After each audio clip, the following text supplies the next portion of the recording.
on a Spiritual Plane by Lou Antonelli. The alien cleric gestured for us to come closer. I pressed my back up against his bulk and drew my knees under my chin. "Thank you," I said simply. Around us, the various clan groups were drawing together, their masses the only thing breaking the gray monotony of the planet's solar plane. Emulans on pilgrimage traditionally slept clustered together, including the ghosts of the dead. The spirit of Joe McDonald stared at Derzek and me, still somewhat uncomfortable by what was going on. I beckoned to him. "Come on, Joe. You're with us," I said. The ghost of the dead human scooted over to us. He saddled up beside me, his back against the Emulan cleric. Derzek became dormant. Emulans really don't sleep in the human sense. And I eventually began to drift off to sleep myself. Joe didn't move. I didn't know if he was asleep. Do the dead sleep? Can the dead sleep?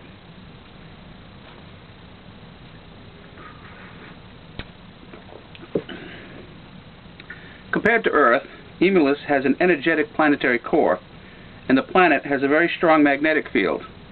Its ionosphere is constantly permeated with brilliant auroras. The planet, however, is spectacularly bereft of minerals useful to Terrans, and there would be no reason to visit it, except for it being near a wormhole. Some Terrans also find the Emulans interesting. Unlike Earth, Emulus has only one sentient life form. The Emulans have a low-tech, highly ritualized culture. Their religion is genuinely unique because the living and the spirits of the dead coexist side by side. Derzek is the chief cleric of the continent where our Terran base is located. After my posting there as base chaplain, we spoke frequently and found a surprising amount of common ground.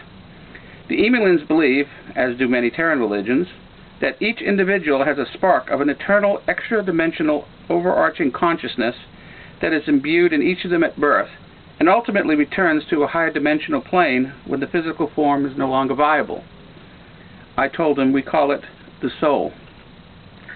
They also know, I won't say believe because the evidence was obvious on Emulus, that while alive we develop an electromagnetic imprint as a result of the experiences of life that survives after death. I told Derzek of an ancient Terran religion that had the same belief, and in fact built elaborate pyramids and tombs filled with personal belongings to keep those spirits happy. The ancient Egyptians called that type of spirit the Ba. The Emulans call them helpful ancestors, and they are considered part of one's extended family. I explained that Earth's weak magnetic field apparently allows most of our spirits to dissipate. Although there were many cultures on Earth that believed their ancestors were part of their everyday lives, I said, but you couldn't interact with them. "But are you sure of that?" said Derzek, with the Emulan equivalent of a smile. "Don't you have a type of literature called the ghost story?" He was smart as well as wise.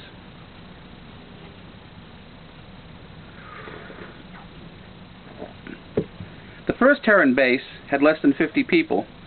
Because of the isolation and sparse conditions, it was traditional for the service to suggest a posting to the planet. Although most people went along with being volunteered, after the suggestion was made, I agreed willingly. I was single, and so nobody else had to supper with me. I thought it would be a worthwhile experience for a young Methodist minister. Derzek was always polite, if not a little bit bemused, when I peppered him with questions. "A mutant race like yours asks a lot of simple questions," he said. The Emulans were comfortable being a race with both physical and spiritual members and had evolved with sensory organs that could detect both the physical and spiritual world. When Derzek learned of humans' inabilities in that regard, he was compassionate. One thing I had noticed in passing was that I had never heard of an Emulan extended family of the dead going back more than 6 generations. I made a mental note to ask Derzek why these ancestral houses didn't extend back further. That note was the first thing I thought of when Joe McDonald's ghost appeared to me.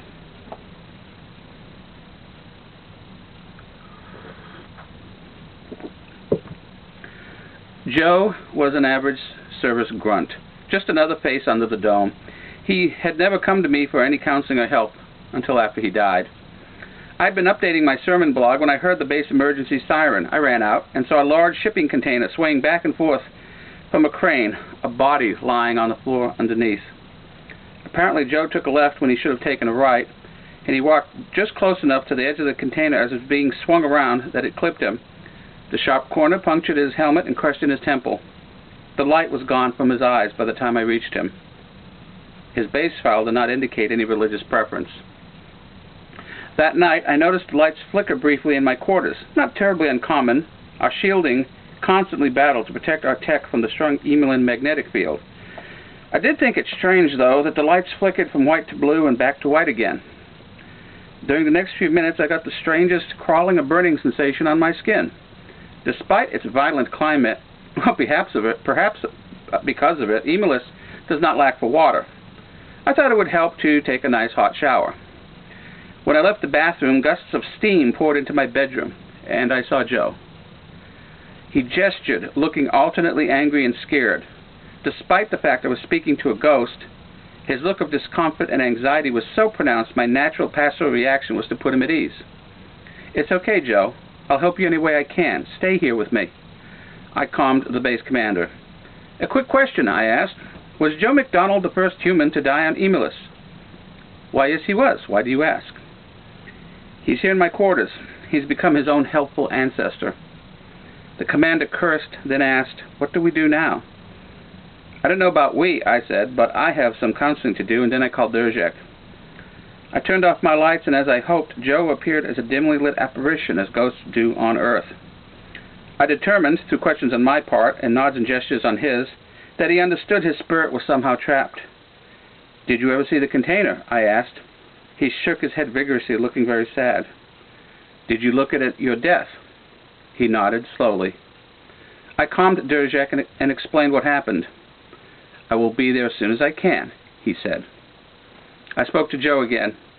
"We will get through this. I know on Earth when we die, the soul leaves the body and moves on to the afterlife. Things are different here, but my friend, the Emelin priest, will help us." Joe made a gesture of helplessness. "It's my job to deal with spiritual matters. Thanks for coming to me. We will get through this together." My port signaled. That must be Derzhek. The Emelin was far too large to enter my quarters. I stepped outside, assuming Joe followed me, as there was no way I could see him as we stepped into the light. Derzhek looked to the side of me and addressed Joe directly. "What is your name, my friend?" He paused for a moment, then replied, "Your proper name is Joseph, then." I realized Derzhek could speak directly to Joe just as he could to his own ancestors. Despite the fact I listened to a one-sided conversation, I could tell Joe was relieved to be able to make himself easily understood. "I understand your discomfort. Your people do not exist this way," Derzhek said to Joe. "Can you help Joe to move on?" I asked Derzhek. Then with a start I remembered that mental note I had made to myself. "Sir," I said, using an untranslatable word that is an extreme Emelin honorific, "I have observed that your helpful ancestors do not go back many generations." I paused. "Is there a way for them to move on?"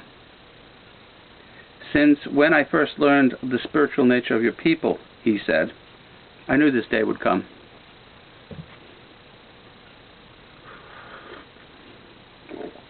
Our lone base on Emelus is located near the equator where the electrical storms are the weakest. The planet's magnetosphere dips down at the poles. It was Derzhek who suggested using the specially shielded Segway for my own protection. The commander raised her voice. "You want to take a Faraday Segway on what?" "A pilgrimage, ma'am." "Why? Whose idea is this?" "Monsignor Derzhek," I said, using the closest human word to the Emelin title. "We need to make a pilgrimage to the North Polar Plains so the soul of Joe McDonald can move on. We have no idea how the ground-level magnetic field at the pole would affect an unshielded human." "I have one Faraday Segway. If you wreck it, we won't have another one for months until it is requisitioned, approved, and shipped." "Bureaucracy is your problem," I snapped. "Do you want a haunted base?" On cue, her case folder slid off her desk and slammed on the floor. The commander jumped up from his seat. I felt something on the back of my neck. I sighed. "Do you believe my ghost story or not?" She began to type on her desktop. "Take your Segway, take the Emelin, take Joe. Get out of here. I don't want to hear any more about this." Derzhek was waiting outside. "Did you get what you needed?" "Yes, despite a little reluctance from the commander." "Joe accompanied you." "I know. The commander's hemming and hawing infuriated him that he was able to manifest himself a bit." "I have noticed that human emotions generate spiritual turmoil," said Derzhek. "I'm a little angry myself," I said, "but that won't help things." Derzek turned around and plodded off. Let us begin our journey.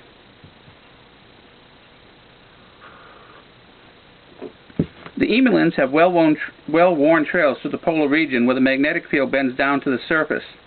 There, the helpful ancestors can dissipate. The Emelin pilgrimage trails loop and wind because they need to avoid serious fault zones, another result of that active planetary core. Derzek said the journey would take 12 Terran days. Like everyone in the colonial service, I maintained Earth days. Emulus's sun had contracted in the distant past, and the planet's orbit had adjusted as a result. It was that gravitational disturbance that had shifted its core into such an active state. We were joined by other clan groups along the way. Derzek led the way, and Joe, of course, had no trouble keeping up. I brought up the rear of our little group, my treads grinding along the slate-gray landscape. There were caravanserais at regular distances. Clusters of pilgrims gathered and parted along the way. The other Emelins were fascinated to see the first humans on a pilgrimage. It was an accepted part of their life in society, and they accepted our participation with great equanimity. Derzek spoke often to Joe, who seemed talkative enough in his current state. During one stop, Derzek said some Emelins expressed something akin to admiration for Joe and myself.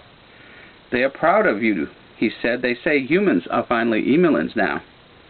Of course, I couldn't see Joe, but it was usually obvious from Derzek's body language, a strange term considering how different Emelins are from humans, where Joe was. I spoke to Joe whenever I could, and when necessary, Derzek repeated Joe's side of the conversation. I noticed at the halfway point that Derzek's interactions with Joe had begun to diminish. Joseph is speaking with helpful ancestors now, said Derzek. Is he away from us? I asked. Yes, he is with that clan over there, he said, gesturing. Why does a helpful ancestor finally decide to make the journey? I asked him. The closest word in your language would be futility, said Derzek. Our term might be translated as understanding that your role in the material world is over. I took the opportunity to ask a question. Does he realize this trip means extinction? I said. That his soul has already flown, that he is just a ghost? No, that is something you must work out amongst yourselves, said Derzek. It is not proper for me to interfere in the spiritual matters of another species. Your helpful ancestors didn't seem to mind trekking towards dissipation. We are a mature race, he said. I would be cautious in discussing it with Joseph, though. How is Joe taking the attention from the helpful ancestors? I believe he is enjoying it, said the wise cleric. He did not receive much attention from his own kind in life. The severity and frequency of the electrical storms increased as we neared the Emelin pole. I monitored and inspected my Faraday Segway more than ever. The pilgrimage route meandered through a landscape of diminishing hills until, on the 11th day, we hiked over a ridge and saw nothing. It is another day's journey through the flatlands to the Temple of Release, said Derzek. As our caravan of pilgrims marched across the plain, we began to line up abreast of each other. Despite the many dissimilarities between the two planets, one thing Emulus has in common is a tilted axis, and therefore seasons, as well as long polar days. This was the depth of the polar night, and the gray darkness of the sky matched the cold gray slate that made up the polar plain. In the darkness, I could now see all the helpful ancestors as well as Joe. He marched near Derzek and me, but was in a cluster of Emelin ancestors. It was obvious that he was in a position of honor amongst them, but when everyone stopped for the night, all the Emelins went back to their individual clan groups, which is why Joe was left alone and off to the side when Derzek and I stopped to sleep. There was no indication of any danger, so I slipped out of the Faraday cabin and sat down as Derzek gestured for me to come closer. Joe looked at me. Come on, Joe. You're with us. Joe nudged himself between Derzek and me and stopped moving. I didn't know if he was asleep. Do the dead sleep? Can the dead sleep? I repeated to myself. Derzek turned his head to me. I didn't realize I had spoken out loud. He sleeps the sleep of the dead, said Derzek. You would call it meditation. His mind is empty. Derzek settled down into his posture of dormancy, and I drifted off to sleep myself on that dark plain with the spirits of the alien dead and one man.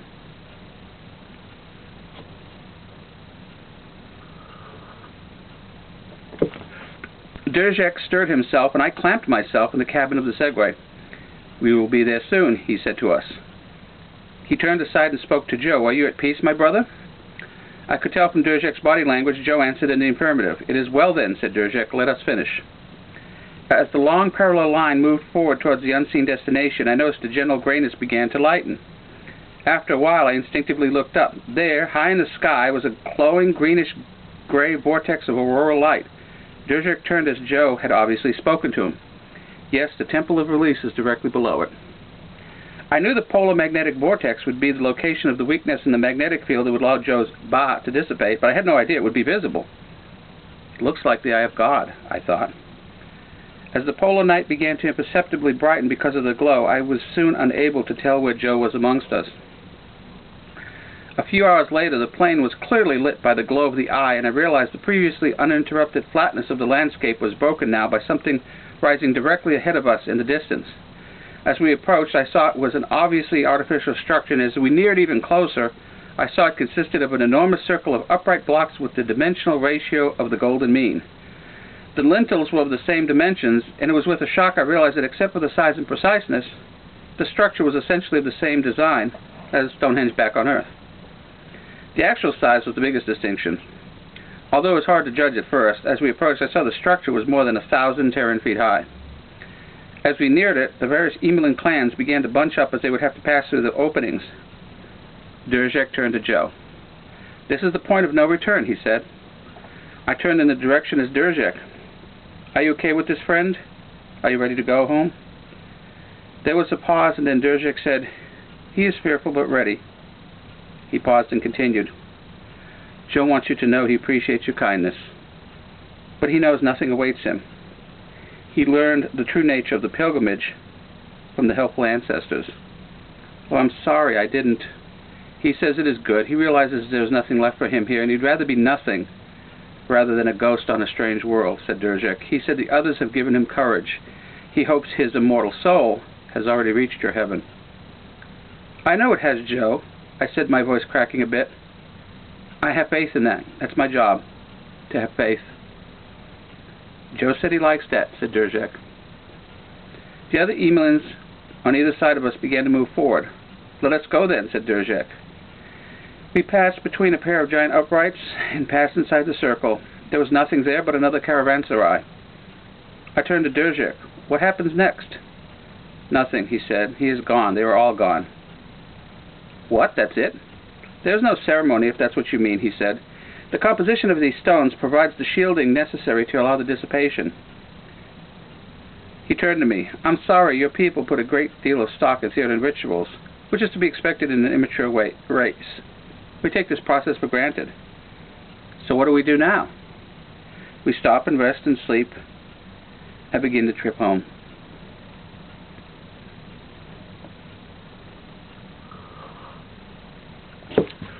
When I was back at the base and I filed my report with the commander, she said, "This opens up a whole new issue in the Colonial Relations Division." "Yes, but it was inevitable if we stay on this planet," I said. "Well, you've done well as the lone chaplain on a base with many different religions," she said. "This is just another issue you have to finesse." "For the time being, let's not file a report," I said. "If this problem arises again, I'll deal with it personally." "Of course, all religion is personal," she said, "and I don't want anything to leave the base that will bring bureaucrats down on us." She paused. "And speaking of leaving the base, where's the condition report of the Faraday Segway? Is it back in inventory?"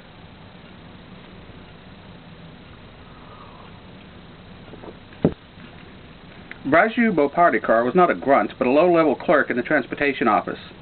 He was drunk off his butt one night in the rec bar when he started hitting on a pretty Brazilian girl, whose boyfriend didn't take kindly to his attentions and was just as drunk as Raju, and a lot meaner. The jealous boyfriend had a knife hidden in his boot, and before anyone could do anything, he slashed Raju across the abdomen.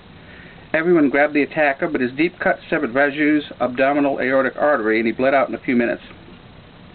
When I heard what had happened, I checked the base records and then called up a copy of the Bhagavata Purana and read it until Raju appeared in my quarters. I had to speak to Raju like anyone else who was in deep shock, and with great patience I explained the process I'd gone through with Joe. As I was counseling him, Durzek calmed me. "I learned of another death," he said. "Can I help?" "I think we can handle this ourselves," I said, nodding to Raju. "You don't have to come on the pilgrimage. Raju is one of us, and we can take care of ourselves." "I will assist you in any way you need," he said. "Thank you, friend." But we will make this journey ourselves. I turn to Raju. I know the way.